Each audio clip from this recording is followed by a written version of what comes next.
All right. Welcome to episode 3 of Start to Finish. Uh, Digimon Adventure 2020 episode 3 review. Uh, Not much happened in this one either to really talk about that I really took note of. Um, if you're familiar with the War Games story, then you're going to be familiar with how this is going to end. There is one pretty glaring deviation from the War Game movie to how they did it in this series. But I think there's a reason for it. And if I'm right, uh, then I understand why they did what they did. But my complaint still stands for the first 2 episodes is the villain Digimon. We never got a name for any of the evolutions. So, what's this Digimon called? I have no idea. And that's a problem.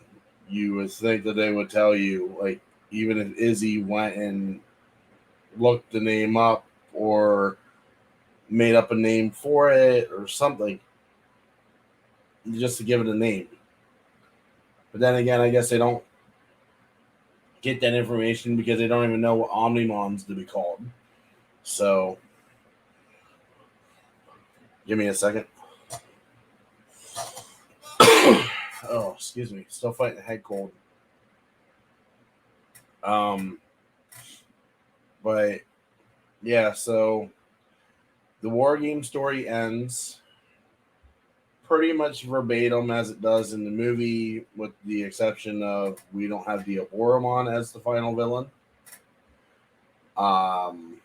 We have something that looks in the realm of Diaboromon, but it's not Diaboromon himself.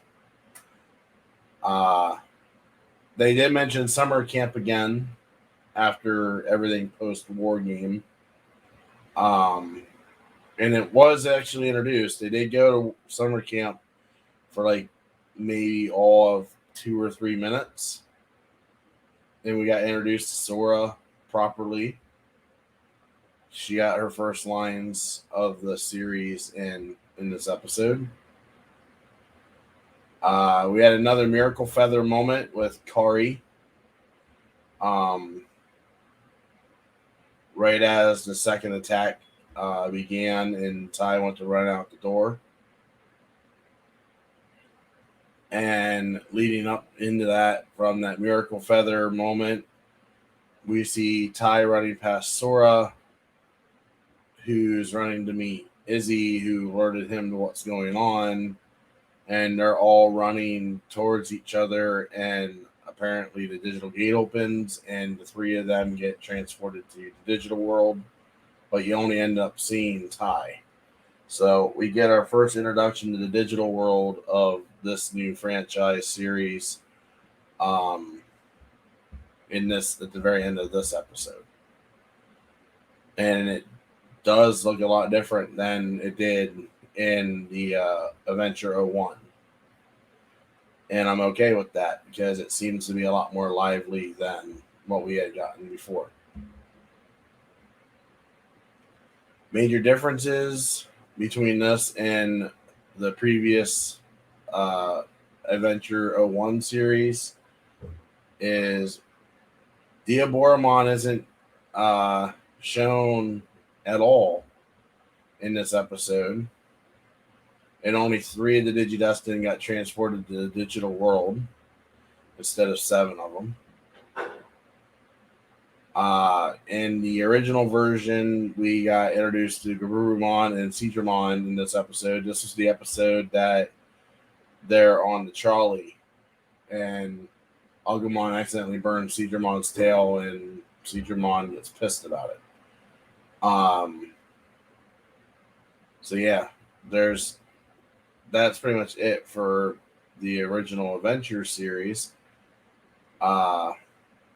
My prediction is that Diaboromon will be the first big bad guy post the War Game arc. So we'll see. It's actually my brain's in two different spots on that one. He's either going to be the first big bad of post-war game, or he's going to actually be the end-all, be-all big bad at the end of the series. I can see either one playing out. I'm kind of hoping he's the end-all, be-all big bad.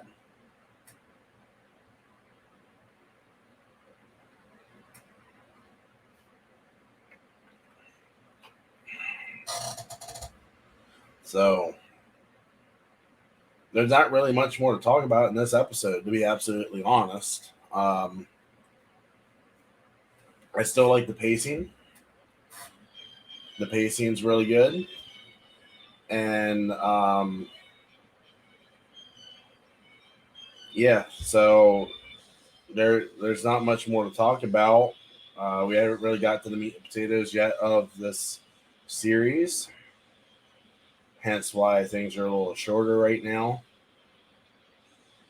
But I'm really interested when we get down into the middle of everything and things start to come to light.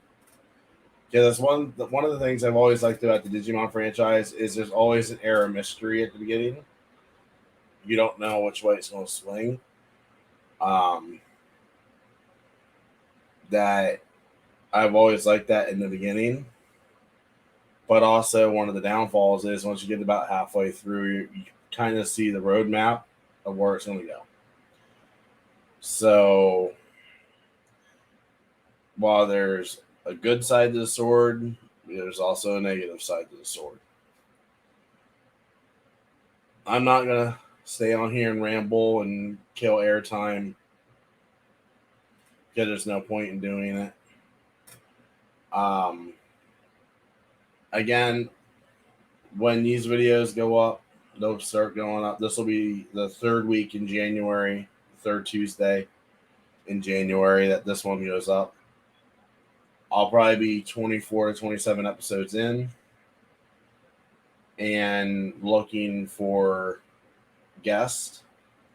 Probably from that point on, I would like to get guests on. If I can find people sooner, then great. If not, then maybe once these videos come out, people will reach out and say, hey, I like what you're doing. I like what you're talking about. I like the series. Or I've never seen the series before. I'd like to participate in this.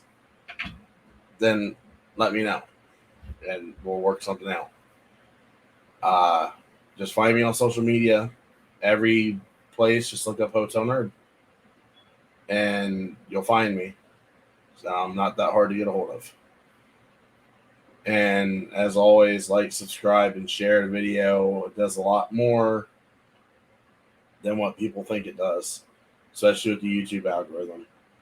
I'm not sure how it does the algorithm with the audio side of things, but share that too. I don't think you can like on that one. You might be able to comment on the audio side. I think some platforms let you and others don't. The only one I know that lets you do reviews right now is Apple Podcast or whatever the Apple version is. I think Spotify might, but don't quote me on that. But always giving us a good review helps too. It's kind of like giving a like on YouTube. I do know that good reviews help get more people listening. So with that said, I'll catch you on episode 4. And until next time, have a good day.